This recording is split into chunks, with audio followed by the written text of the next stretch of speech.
বন্ধুরা, কুংফু চীনাদের জন্যে ঐতিহ্যবাহী এক যুদ্ধকলা, যা শুধু আত্মরক্ষার কৌশল নয়, বরং শারীরিক ও মানসিক শৃঙ্খলা অর্জনের এক অনন্য পথ। যুগে যুগে কুংফুর মাহাত্ম্যকে অলৌকিক বলে মনে করা হয়েছে।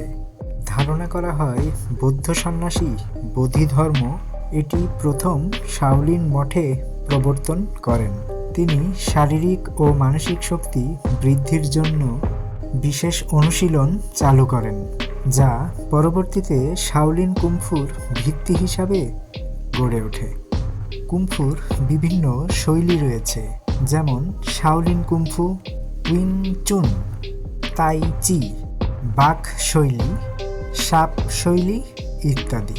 দেখো বন্ধুরা, এই ব্যক্তিটি মুখের মধ্যে লোহার বল ঢুকিয়ে হাতের সাহায্যে এই শক্ত লোহাটিকে কিভাবে বাঁকায় পরিণত করছে। অনেক চীনা কুংফু অলৌকিক সব ঘটনা ঘটিয়ে তা মানুষের সামনে প্রদর্শন করেন, যা কিনা কোনো সাধারণ মানুষের পক্ষে করে দেখানো প্রায় অসম্ভব। এটি তাদের দীর্ঘদিনের কঠিন প্রশিক্ষণ ও দেহের শক্তি নিয়ন্ত্রণের ফলাফল। সঠিক প্রশিক্ষণের মাধ্যমে অনেকে এই ধরনের অলৌকিক শক্তি অর্জন করতে সক্ষম হন।